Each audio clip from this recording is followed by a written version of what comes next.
Good shot, kid. I think you got him. Good shot, kid. I think you got him.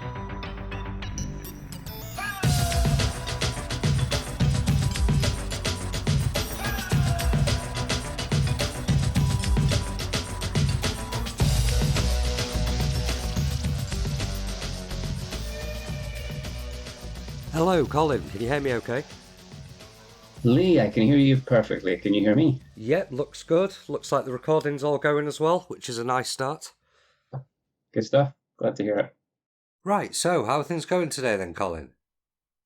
Not bad so far. It's been busy, but yeah, I've managed to put aside some time, and so hopefully we can get into some reminiscing about all things audio and GTA and DMA design. Yeah, I really appreciate that, Colin. And as you know, and my listeners know, this is a really big interview for me because I think GTA was one of the first games that really made me conscious that I loved games. Like, way back when I was about 7 years old, I was far too young for it. See, everybody I speak to who played GTA, they all say, "Oh yeah, I played it when I was like 7 or like 9 or something." I'm like, "Where were your parents? I had an 18 certificate on it for a reason." You see, the trouble with me was that I had a brother who was 7 years older, and he would always let me in on these things. Yeah, I had that too. So yeah, I know exactly. I know exactly what you're what you mean. I don't feel too corrupted by it, though. Glad to hear it. Glad to hear it. Been getting mixed reports. Well, I thought we'd start off with like going right back to the start of the story, and this is something that's been covered a lot. But I know that you were one of the key, absolutely key people in getting the radio stations on the table and in discussing them and in convincing higher ups that it'd be a good idea. So after over a decade of like purely electronic chiptunes, what convinced you that GTA's approach would be an important evolution, and how did you convince others? Oh, to be fair, I wasn't thinking of it like that. I wasn't thinking like, oh, this is going to be an important evolution for the medium of video game music. For me, it was purely a problem that I needed to solve as a person who was in charge of audio. So the problem that we had was GTA was essentially a 2D game, and that was kind of mid-90s, and things were moving to 3D. So it didn't look great when you looked at it in screenshots and magazines, which was by far and away the preliminary way that people got their information about games at that time. And worse still, we were moving on to CD. So we had this situation where the decision had been taken that GTA was going to go out as a CD-ROM game, and of course CD-ROMs have a megabyte limit of, well, I think originally it was 650, and then they pushed it to like 720 or something like that, and the game just was never going to take up that amount of space. The graphics, the code, all of that. You could probably have fit it on a few floppy disks if you tried hard enough. So we had this. It was really a marketing problem more than anything, which was how do we, as a studio, convince people that this game is worth their money when Tomb Raider's coming out, Wipeout. People were playing Wipeout and things like that. So that was the point where I saw an opportunity to help with the marketing of the game, which is there were all these other games moving on to CD-ROM.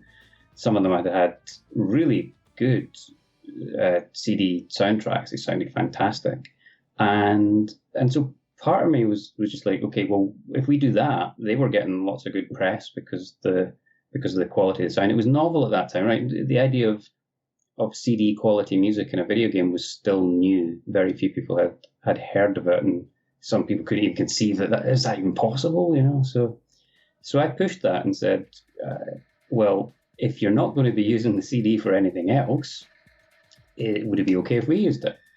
And I was kind of given the green light to say, yeah, if you can use it, great, but only because nobody else knew what to do with it. It wasn't like everybody thought, oh, this is a brilliant idea, go ahead and let's use it as a showcase for audio. It was just nobody else wanted it, so it was left over. So that was the idea. We were going to transition over, and because it had originally it was going to be synth based, it was going to be MIDI. So we were going to have a set of samples in there, and we were going to trigger those samples with MIDI or some kind of code that would trigger it. And it was in the process of writing the music that we came up with this idea of radio stations. And I've told this story before, but for anybody who hasn't heard it, Craig Connor, who was working on the audio at that time, so I'd hired Craig to come in and do music. We'd hired I think we hired 3 musicians at that time because DMA Design was growing. Craig was one of the guys who I'd hired. He'd really impressed me. His demo tape and everything said was fantastic. And he came in, started working on GTA, and I just asked him to write a bunch of tunes, just little snippets, sketches, as we called them, little sketches of tunes of the kind of thing that might work in the game. Because we didn't know. At that point, it was still a case of what do we think would work. We weren't thinking radio stations. We were just thinking what kind of music's going to work for us. So Craig was writing all these sketches, and I went round to his desk to review them one day. And he was playing with them, and they were great. They were all really good, and it just felt like a waste. Like, oh my goodness, you're going to end up with all these cool little tunes that we're not going to be able to do anything with. And obviously, you can keep them and use them in other projects because we weren't just working on GTA. We had a team that were working on maybe 8 games at that point, so we'd have used them somewhere else. But it was at that point when he was letting me hear them, and I was like, because all the tracks he did, they all had a certain style to them. He'd written some that were kind of rockier, some that were pop, some that were dance, techno, club, whatever. And when he let me hear them, they sounded kind of like radio stations. It was almost like you were listening to these tiny little radio stations. And that, I think, not consciously, but just subliminally triggered me to say, these are fantastic. If only we could find some way of, it'd be really cool if we could get a kind of radio station in the game that could play all these bits of music. And I clearly remember his face. It was as I said that, without thinking anything about it, just like, it'd be cool if we could get radio stations in it. Craig looked at me, and his eyes kind of lit up. And me seeing Craig react to that made me pause and go, that might work. We might be onto something there. So that was the spark, because as I've said before, we never went into GTA expecting to do what we did with the audio. That came along for the ride. It fell out of the creative process. So that was the genesis of how we came onto it. But like I say, we weren't thinking about it from a let's revolutionize the video game music industry or anything like that. It was just a case of how can we use audio to deliver the best game we possibly can for players? Because that's your job as an audio person working on a game. Your job isn't to make great audio. It's not to advance the art of video game music. Occasionally, opportunities come up to do that, and you take them when they present themselves, for sure. But that's not your purpose. Your purpose is there to make the game the best it can possibly be, so that the people who play it have the best time playing it and get the most enjoyment from it. So you're using audio to entertain players the same way that artists are using their visual medium, coders are using their functions or all that sort of thing. So yeah, that's where it came from. It was a pure attempt to do our job, really, is all it came from. Mm-hmm. And but it must have turned into a really inspiring thing, because it's interesting to hear you talk about how it started with problem solving, but it clearly turned into such a creative thing for everyone who was involved. And you can hear that in the prime example of your musical work in the first Grand Theft Auto is Radio 76, the Funk FM one, which I think you basically wrote all of the music for that one. Thanks. So yeah, that was me.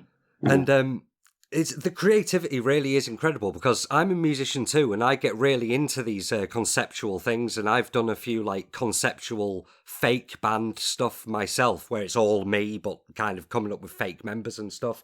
And you've got that going on the Funk channel as just one example, with the Stylus Exodus band, who later show up in GTA 2. So I wondered, like, how in depth you got into creating this band, because there's a real sound there, like whether you decided on individual members and things like that with individual personalities? Oh, that's yeah. I can't honestly remember. I don't think we went into it in that much depth. I'd love to say that we did,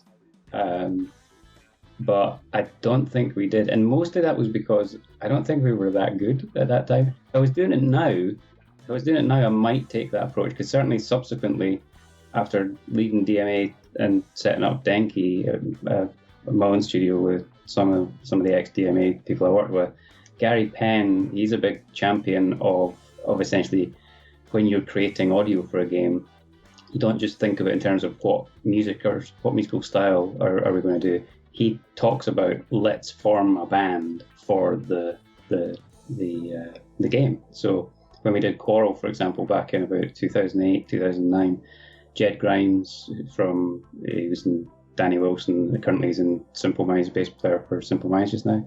He wrote the music for that, and that was a conversation I remember him having with Gary Penn, which is like, okay, it's going to be Latin music we're doing. We're going to be doing salsa and calypso and all these kind of things. But they built a band. They literally had, okay, this guy, and had personalities written out for the players, that sort of thing. But no, we didn't. Unfortunately, we didn't do it. It didn't take it to that extreme. But it's probably that. We certainly had the idea of doing fake bands. That was conscious, and that came about. I think that I was majorly inspired by the likes of Spinal Tap, for example. So Spinal Tap was a big influence on me, and that idea of creating a fake thing and then portraying it as if it's really, really appealed to me and lots of other people in DMA. It was that was the kind of geeks we were. That was the stuff we enjoyed. So no, sorry, I can't honestly, hand on heart, say that we went into that level of detail of forming a band and having the players. But we certainly conceptualized, this kind of track is going to have this kind of sound. We tended to take archetypes of really famous songs that we liked in that genre, because very often we were writing in genres we didn't know that well. Like I love funk, but I wouldn't say I'm a funk aficionado by any stretch. I know the big tracks, but if you asked me much about it, you'd quickly, if you scratch the surface, you'd find out I don't know that much. So, but the research part of it, we all really enjoyed digging into the genre, picking out the tracks that inspired us and made us go, oh yeah, that quintessentially, that track is that says funk to us.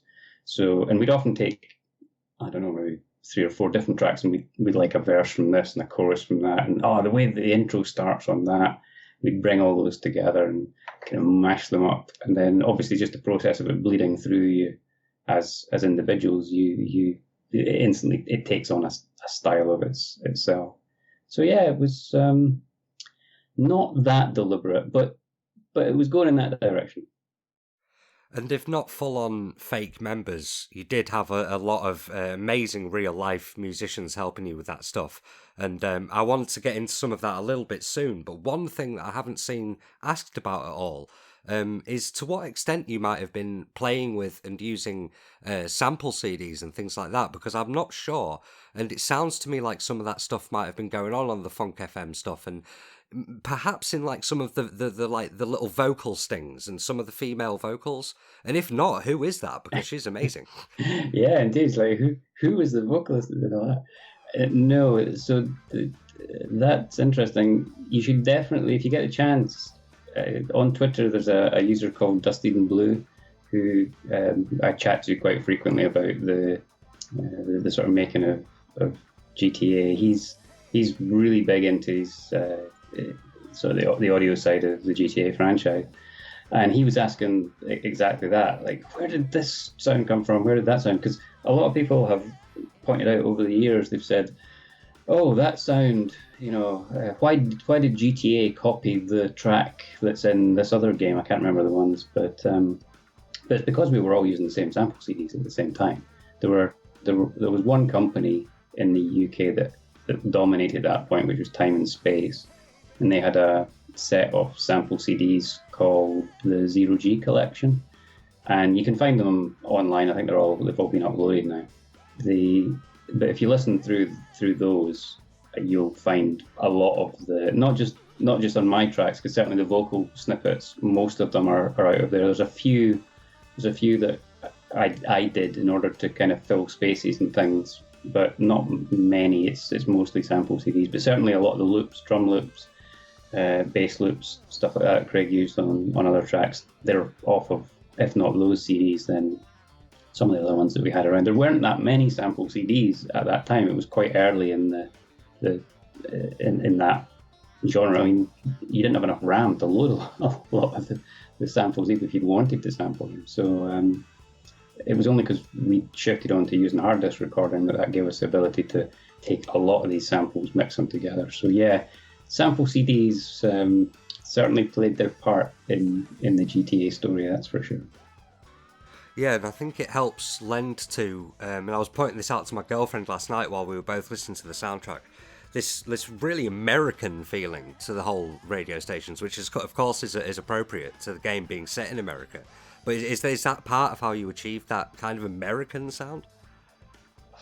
You know, I'm not, to this day, I'm not sure that we achieved an American sound, because like when we did that, I'm not sure any of us had been to America, quite honestly, so we didn't know what American radio sounded like. I do remember getting some of the guys who were working at BMG Interactive, who was the publisher that we originally were working with before Take Two got involved. I remember asking them if they could send us some just cassettes. That's how long ago we're talking about. Actually, could they send us some cassettes of just radio in the US so that we could hear what the jingle sounded like, what the DJs sounded like? Because we had no idea. And it was all pre-internet. I mean, you had the internet, but nothing like that. So trying to get access to that stuff was really hard, which meant our references were all what we could get on on movies and things like that. It was, so I think somebody who talked to me before was saying it was really interesting because the movies kind of created a fake version of American culture, and then GTA reflected that fake version of American culture from the movies, filtered it back into the culture of GTA, which has then pushed it back, and it's become this kind of amorphous blob of mixed culture. But yeah, I don't know that we actually got an American sound. If we did, it was more by accident and good fortune than any, real studious attempt to do it. I think probably just a lot of our influences are American. Certainly mine are. Yeah, that's interesting. Maybe that's my bias being British as well and not being particularly proficient with American radio either. But another bias of mine is because I'm forefront a bass player, and we've talked about this a little bit in messages. I cannot move on from the funk stuff without talking about Brian Socia, who you mentioned was the bass player on the Stylus Exodus stuff. Just some of the best bass playing I've ever heard. So where did that come from? Did you just let him rip? Pretty much, yeah. So Brian, one of the guys who worked at DMA, I'm a huge fan of the band Rush. It's quite fashionable now, but at that time it was highly unfashionable. So there was a little kind of clique of us at DMA Design who would admit to being Rush fans. I was one of them, and this guy Andy White, one of his friends, his brother was Brian Soca, so it was a family connection, friend and family connection. And Brian was a huge Rush fan as well. So myself, I was a guitar player, Andy was a drummer, and Brian was a bass player. So we just got together, started jamming Rush tracks. And it was when I was doing that, I noticed, like, this guy's amazing. Such a great bass player. Totally wasted. So obviously when the opportunity came up to record some stuff and I needed a bass player, I didn't even hesitate. It was a case of, do you want to come in and play bass? And then, like, Brian, although he played a lot of Rush, he was a huge sort of Jaco Pastorius fan. He was big into jazz and funk and all that kind of stuff. So I let him hear the track, and I remember sort of saying, right, here's the structure of the track. I sent him a tape with the basic sort of skeleton of the track, and then just said, right, go for it, do your thing. So he came back, and then we did a session where he came into the studio, and we kind of sat down and he just jammed it, because Brian, typical musician, he often didn't like work the whole thing out. He kind of got some ideas and then he'd wing it as he went through. I have immense respect for people who can do that, because I am no improviser, so I don't even try to do stuff like that. But yeah, he came in the studio and we ran the track. I think we probably did about 3 or 4 takes, and then I just comped together from his takes. There were some bits that I just thought, oh, that's amazing. So I put together this super take from the takes we did. And I think there's a bit in the middle that's in 5/4, I think. I do remember trying to sneak some prog references in there, because obviously progressive rock, right? We were big prog rock fans, and Brian and I were huge into it. And we're like, all right, can we sneak any prog stuff in? So I think we managed to get a few Rush riffs. I think it was a Jethro Tull one we snuck in as well. So it was fun.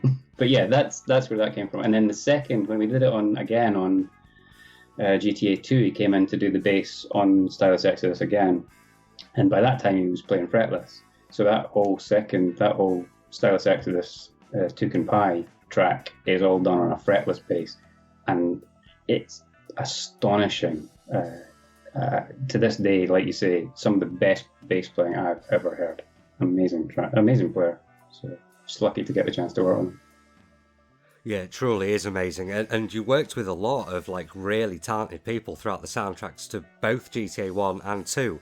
And to not take up too much of your time, I'll try and roll up a couple of questions into one. Because one of your key tracks as well from the original soundtrack is Sticky Fingers. You came across a great vocal performance by Paul Mackey, who then went on to do loads more work with GTA. And another key track of yours, of course, is the Ballad of Chapped Lips Calhoun, which you almost can't get away from, it seems, in interviews. And that has a really fascinating story behind it, where you was playing with some players from a local guitar shop or music shop, if I'm not wrong. Yeah, totally. Well, the sound of that track, the sound of GTA, of the country channel, was pretty much, I wrote the track. Brian Baglow, who was the sort of PR and kind of writer, he did a lot of mission scripts and things for GTA. He was writing. I asked him if he would do lyrics for it, and boy did he.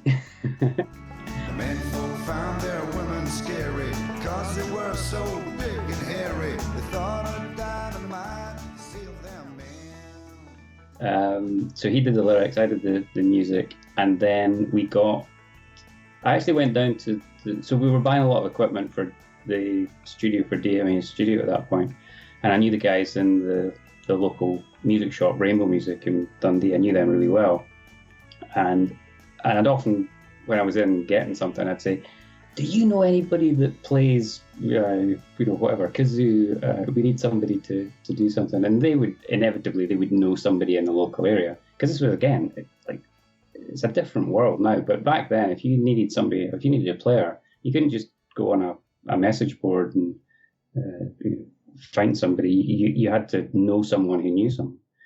So I would go there and ask what they knew. And one day I went in and said, I need a pedal steel player, because I'm doing a country track and I need somebody to play pedal steel. And Chris Mara, who was working in the shop at the time, he's like, I play pedal steel. And I'm like, fantastic, that's great. Let's get this organized. And he said, I could bring a banjo as well. I could play banjo. I'm like, fantastic. He's like, do you want me to bring a mouth organ? Bring anything, just bring it all. So he turned up, and so yeah, that track is pretty much Chris Mara playing all the cool bits, and then Mike James, who was also working at Rainbow Music at the time, he played violin on it, and then the rest of it is me and John Gurney playing drums, and then of course the vocal performance from Drew Lard. Drew was a guy that still plays around Dundee in the pubs. He's got a band called Drew Larg and the Buzzards, and I used to go to a bar called Chambers Bar every Sunday to see this band play, because they were fantastic, just an amazing pub band. Drew's voice, John Ford was playing guitar, phenomenal player. That was the thing that amazed me when I moved to Dundee, was how good the music scene was. Like, the players in Dundee were just incredible. I'd come from Edinburgh, and the scene there wasn't anywhere near as good. You'd turn up in a pub in Dundee, and the quality of players was just like professional. You know, I've paid to see worse bands. So yeah, that was pretty much how that all came together. A lot of it was just somebody knew a boy that knew a boy kind of thing. Well, this was one of my favourite things about the whole thing, and reading other interviews with you, talking about how healthy it was, not just for the game, for the players, for the game industry, but for Dundee and for local players and things like that. It's really, really fascinating. But I definitely have a fair few non-musical questions, which Go for it. GTA 2 is a good platform for that. But actually, just before I moved on from that, I did want to ask about how much you'd collaborate with some of the other primary musicians like Craig Connor and Grant Middleton, because I've heard you talk about how proud you are of that main theme. But as far as I know, that was a composition by another person, so I wondered how much collaboration was going on there. That's a good question. I can't remember. Almost none, I think, because we had so much to do that we didn't really help each other out. It was our responsibility. Like, I was responsible for the funk channel. Craig was responsible for the dance channel, and it was a case of, it's your responsibility, it's my responsibility. So you just took responsibility, and you didn't really have the opportunity, or I guess it just wasn't. We didn't really think of it like that. Other people were busy with their own tracks. It would have been an imposition to go and say, "Can you just help me with this track?" That's not to say we didn't get other members to help out. So, for example, the keyboard part on the Move by Ghetto Fingers, which is like I think it's the first track on the funk channel on GTA. So that's got a fantastic keyboard part. So that was Stuart Ross, who was another one of the musicians. He wasn't working on GTA at that point, but he was working on Body Harvest. But he's an amazing multi-instrumentalist, and like if I needed a keyboard part, I'd go to him and say, "Stuart, can you fit something in there?" And he'd sit down and like play something, and I'd go, "Yep, that's great." You know, off on to the next one. And Craig would do that as well, and so would Grant. So I think we would each work with other people within the department, because there were about 6 or 7 of us at that point, but not all working on GTA. We were working across, because as I said, we had about 8 different projects we were looking after at that point. So Grant, Craig, and I didn't tend to work together. We very much worked on our own, but Grant, Craig, and I would work with the other guys in the department if we needed stuff. That usually meant Stuart, because he was the most talented player in the department. Everybody knew that. Well, one thing I haven't heard you guys talking about in other interviews really at all that I wanted to get into was that you did work on the sound effects for both games as well, and some of those, to me, and I know to other players, are absolutely iconic. So what's your process, or what was your process for sound effects? So I hated doing sound effects. I honestly did, because my background was music, and I remember like when I got stuck into doing video games, suddenly there was this whole other category of sound I'd never really thought much about before, which was sound effects, sound design. So I had to learn that as I was going. GTA, the process that we used for that was we kind of flung things in as we found them. So there was stuff that it all came off sample CDs. So gunshots and footsteps and all those kind of things. There was an emerging scene of sample CDs, studios that would release sample CDs, and you could use them. So we had a lot of them. In fact, I think there's a bit of footage from that BBC program. They came up to DMA and they interviewed the GTA team, and on that bit of footage you can actually see Grant Middleton showing off how the sound effect process works. So it was actually a huge CD changer with about, I can't remember, 400 CD slots, and it was linked to an Apple Mac that had a database, and you sort of typed in footsteps and it would bring up all the potential footsteps, and you had to go and listen to them. You'd click the thing, and then it would load the CD and play the thing, and you go, no, that's not it, and go on to the next one. So you can see how that worked. Then and then Alan Walker, Alan Walker was much more forensic in his sound design. He was much more sound design orientated than any of the rest of us, I think, in the department.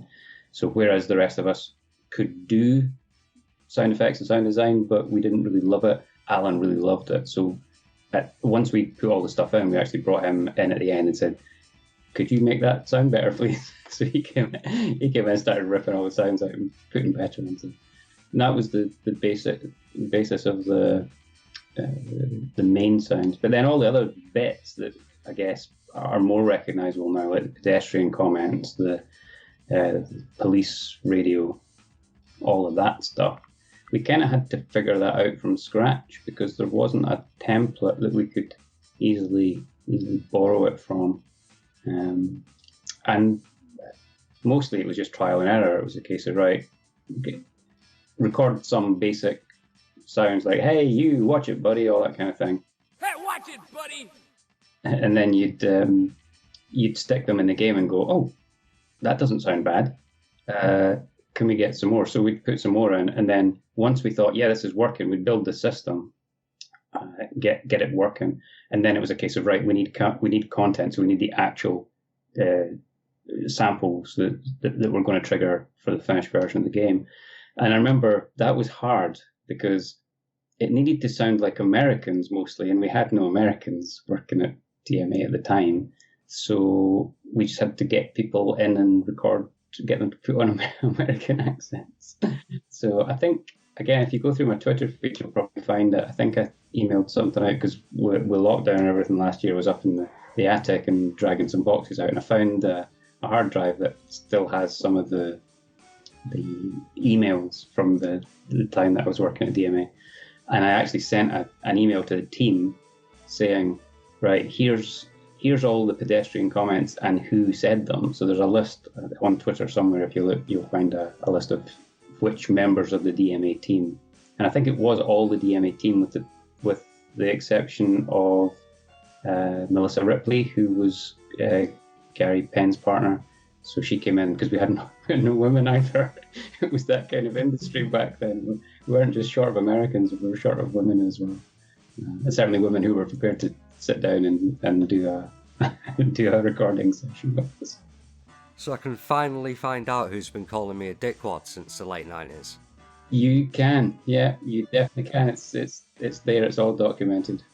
That's amazing. And yeah, because sound effects and all that kind of thing are so important, and the radio stations in the first Grand Theft Auto are primarily musical, but in Grand Theft Auto 2 you had a real chance to open things up, and you started to include commercials, which were huge, a lot more like personality from the radio presenters and things like that.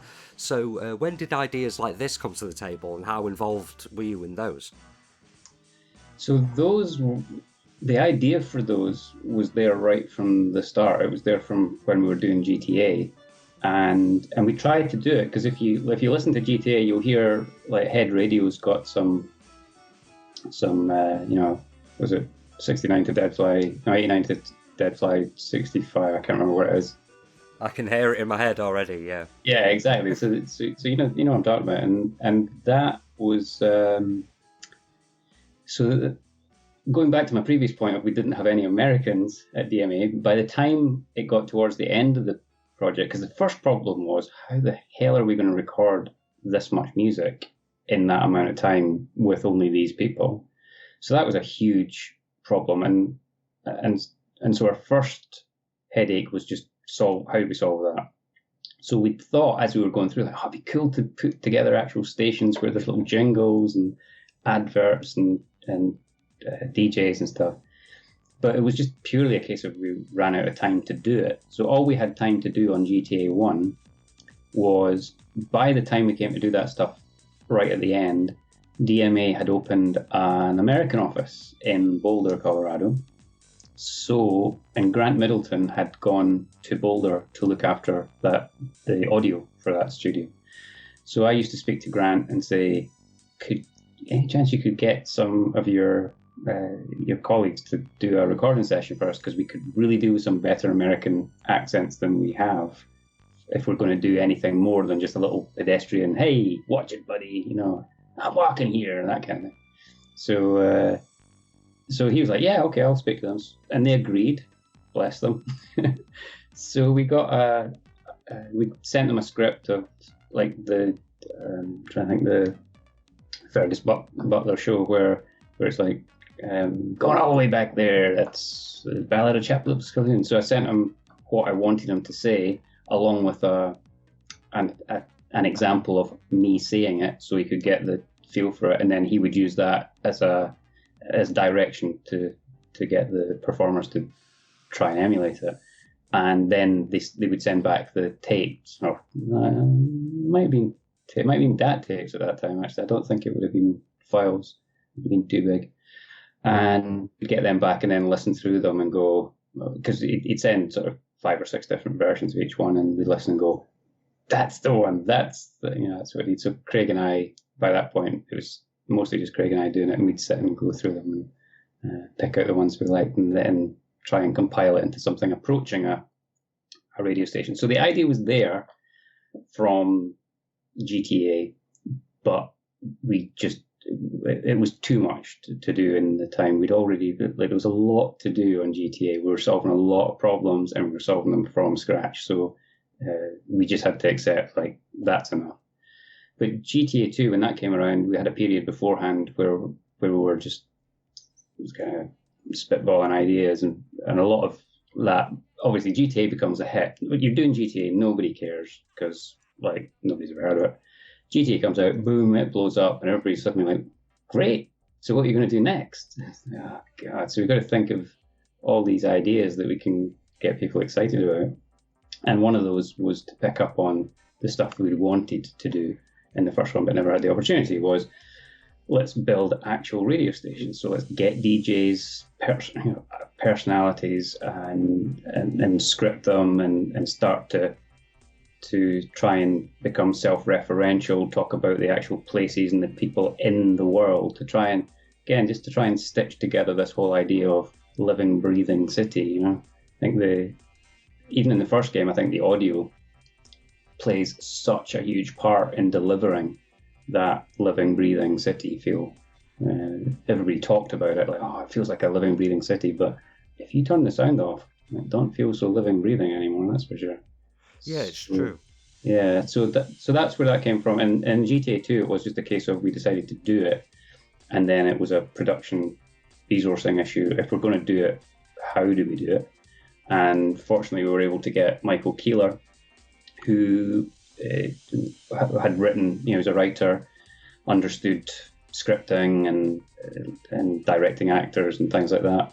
So he came in and worked with us on the scripting for both the DJs and the adverts as well. So I remember having great fun with Mike, just going through and him throwing out ideas like, oh, we could do an advert about this and that, and going, that's too far. Let's dial it back a bit. Like, oh, that one's good. Let's go with it. So that was good fun. And then, again, Mike did a fantastic job. Just he really did define the template for what has gone on afterwards. If you listen to GTA 3 and beyond, it's that times 10. They just took what Mike did and really took it to the next level, which is great, because as far as I'm concerned, that's exactly what we wanted to do. We didn't just want to create a good experience in GTA 2. We were literally trying to define the sound of this world as we went, in the knowledge that certainly after the first one blew up, it's like, yeah, this is going someplace. There's going to be more of these. So we wanted to make sure that people had something substantial to run with, and they did. Mm-hmm. And GTA 2 was actually a really ambitious project in the audio, because you had a lot going on. You've opened things up with the commercials, like we've already talked about. You had this interesting mechanic with FM and AM radio switching between different qualities as you get closer to different buildings and areas. Really fascinating stuff. But one thing that I definitely wanted to dig into while I had you here was the unused prog station, which I think you saw I tweeted last night. Ridiculous FM, which you did eventually bring to fruition, I think something like 15 years late, yeah. YTZ by Aori, if I'm pronouncing That's that right, yeah, that's correct, yeah. Could you talk a little bit about the background of this and how it was something you wanted to include it, and so much so that you later had to do it 15 years later? Yeah, it became an itch that I had to scratch, and it took me about 15 years to scratch it. It was literally just, like, as you'll realise, like, once you have the idea, we're going to put radio stations in the game, then it's a case of what radio stations are going to do. And if you look back at the notes of all the stations we thought of on GTA 1, it was literally everything you could think of, from opera, jazz, talk radio, all the what do you call it, phone and stuff. So that was all there, but you just, when you were figuring out, like, what's it going to take to do this, like, trying to do a talk radio station was just like, oh my god, we just didn't have the resources. It was well beyond anything that we could do. Like, even when we had Mike working on scripts, the idea of getting him to do a script for an entire channel was just not going to work. So we basically put a pen through all the ones that just weren't going to be possible, and put them in the we'll get to that if we get the chance pile. And prog rock, the regressive, playing regressive rock, Ridiculous FM was one of those. So again, just coming out of ideas, as I said earlier on, I'm a huge prog rock fan, and therefore I just wanted to put prog rock in the game for no other reason than I wanted to. But the best bit was I finally figured out a conceit, a construction whereby I could justify doing it, which was, in the first game, we had the idea of the country and western channel that would only play one track, and it was the idea of this hick DJ that would play the same track round and round and round. So we'd established that as a joke. You know, that was a defined format for the joke. And then we were going to carry it on in the second one, which was to have another station that only played one track round and round and round. But this time the joke would be, it was a 20-minute prog rock epic, so they only played one prog rock song. And I started doing it, and very quickly it went in the same pile as the opera and the talk channels. It was just a case of, it was just going to take me too long, because I'm not that good. I can write to that quality, but not with a gun to my head when you've got to finish by a certain date. And GTA 2 was done to a deadline, which was we had to have it out by the end of Take-Two's year end in '99. So yeah, and it couldn't slip. So we had to make some tough choices, and Ridiculous FM was one of those tough choices, unfortunately. But of course, with the advent of the internet, everybody can now hear what I would have done anyway. So you can decide for yourselves whether you were saved or not. Well, you're not the only big prog rock fan. I am as well, so that was an absolute gem to find. And before we finish up today, I just wanted to check I'm not taking up too much of your time. I think I can roll things up into 3 last quick questions. Sure, yeah. Uh-huh. So one aspect of GTA 2 that I thought was really interesting and has never been revisited in Grand Theft Auto since was, and this was how you put it in an interview, was 5 minutes into the future. And it is it's slightly, ever so slightly set into the future, which Grand Theft Auto has never done before. How did this impact anything that you did, and were there any significant examples? Right, so first off, 5 minutes into the future was not my creation. That was the design direction. I can't remember who came up with it, but certainly Colin McDonald or some of the guys that were leading the project, maybe Brian Lawson or someone, would have come up with that. Might even have been Dave Jones, I can't remember. Anyway, the direction came down to me, GTA 2, it's 5 minutes in the future, make it work. I'm like, okay. And so we took that and ran with it.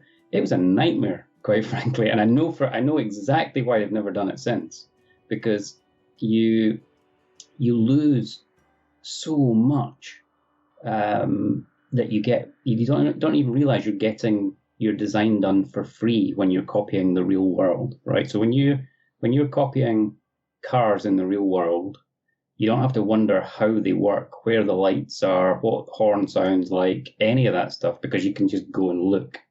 As soon as it's 5 minutes into the future, all of that is up for question. So, yeah, so it was really just, like, I remember very early on in the process of GTA 3 getting the what do you call it, the design document from Les, because he'd taken control of the design at that point. And it's just like in big letters right at the start of the thing. This is not some geeky 5 minute into the future sci-fi nerd fest. This is contemporary now. And I remember reading that and thinking, oh, thank goodness we're going back to we're going back to something contemporary that we can just look at and copy, rather than having to have endless debates and arguments about what should a 5 minutes into the future car look and sound and handle like.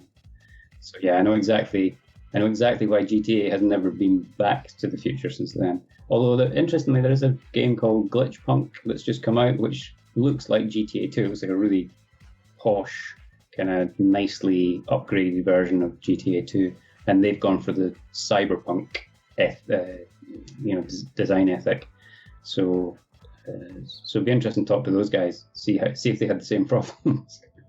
And it's interesting, actually, you should mention Cyberpunk, because I've been playing a little bit of that lately and been thinking, yes, the radio stations thing still matters today and it's still influential, but there's no DJs. Or like, they only come in, like, once every 15 minutes to do the same repeated news report, and then it's... Yeah. Yeah, it's odd how the format of music changing and radio becoming so much on demand now, that if you launch GTA today, would it have radio stations in it? I don't know, probably not actually. It's a great conceit for the game as it was at that time, and now it's established. I think nobody would ever question it.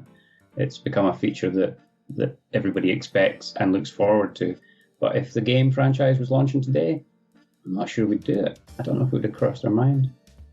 And as a big fan of the series, I mean, I have to be honest, like, I have felt that slightly diminished with each title, and it get kind of less funny each time, and get less excited for the commercials and things like that. Yeah, no, it's tough. I mean, I remember that's one of the reasons I stepped away from it, was because after I'd done 2 full projects, and then like during the pre-production for 3, and like you, I could feel my love for this diminishing, and that I'd done what I was looking to do with it, and we were going to be retreading the same ground over and over again, and I'm not good at that. I'm more of a pioneer than a farmer when it comes to audio, interactive audio and video game.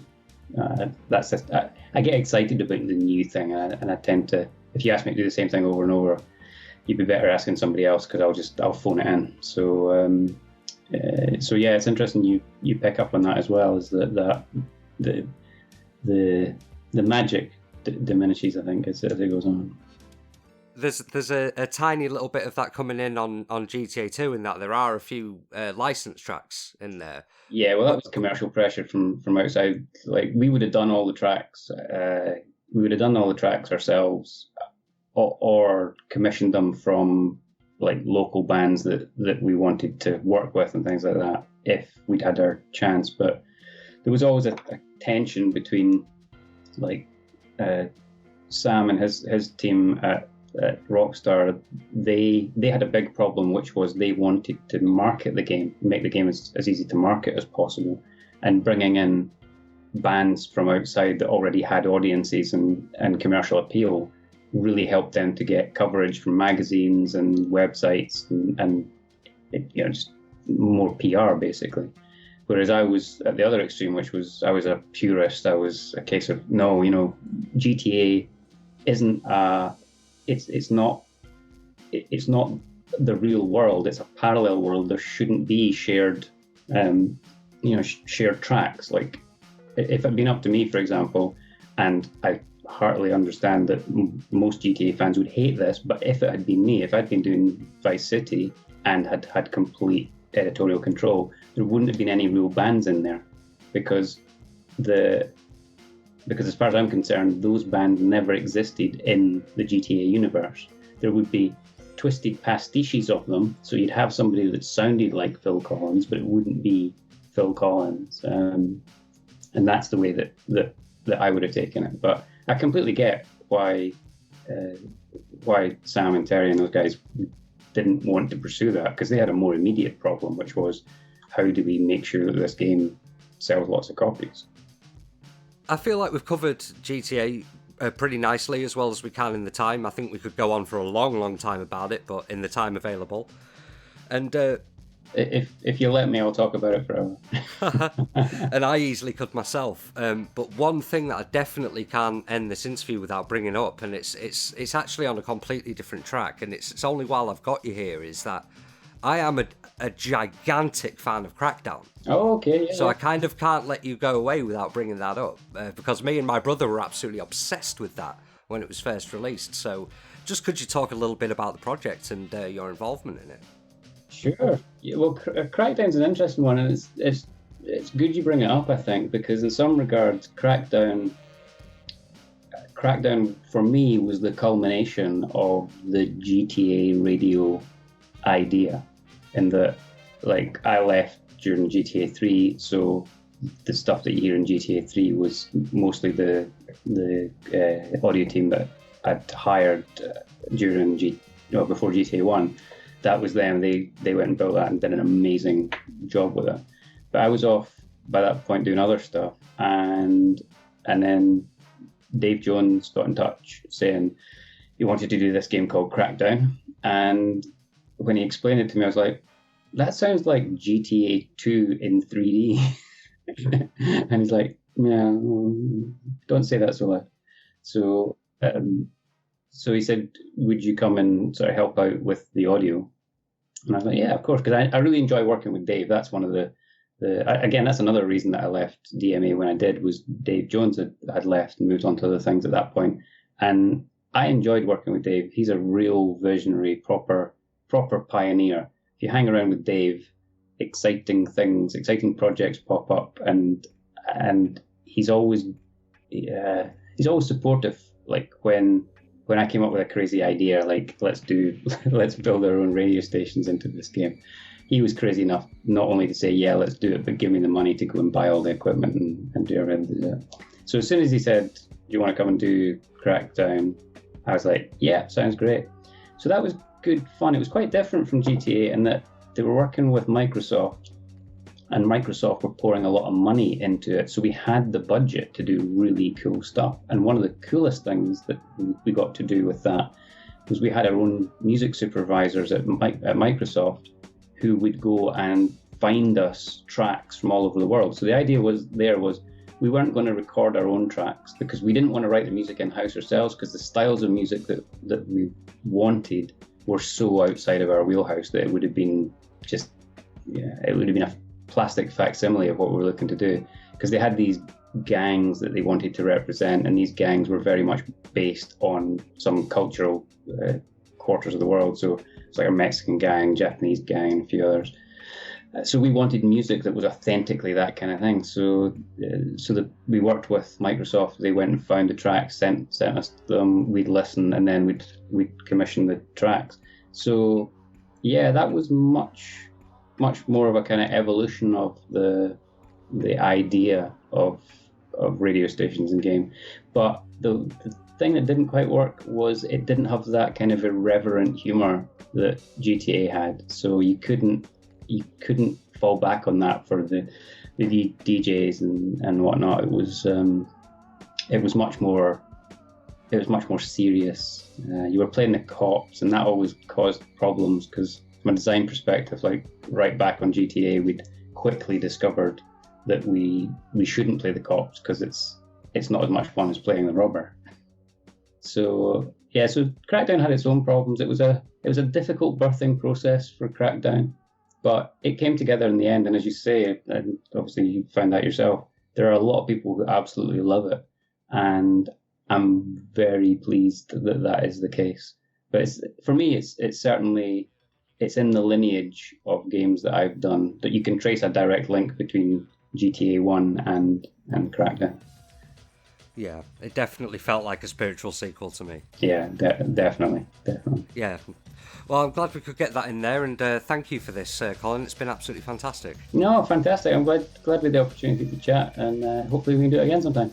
Absolutely, yeah. I'm sure we've got lots more that we can talk about. That's great. All right, good to speak to you, Lee. Bye for now, Colin.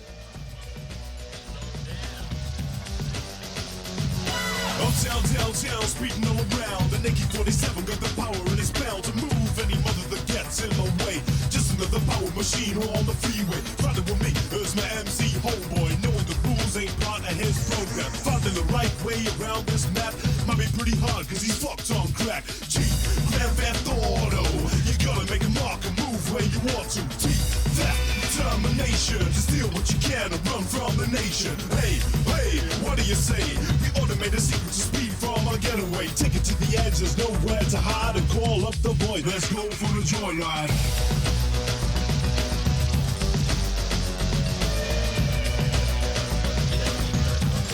Let's go for a joyride.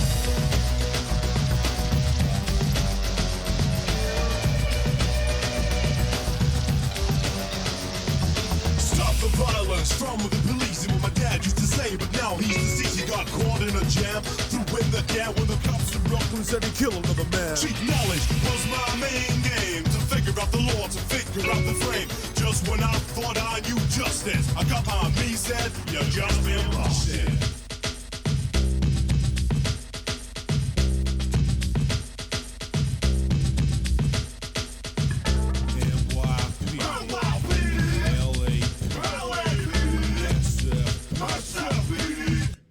Don't fuck with me.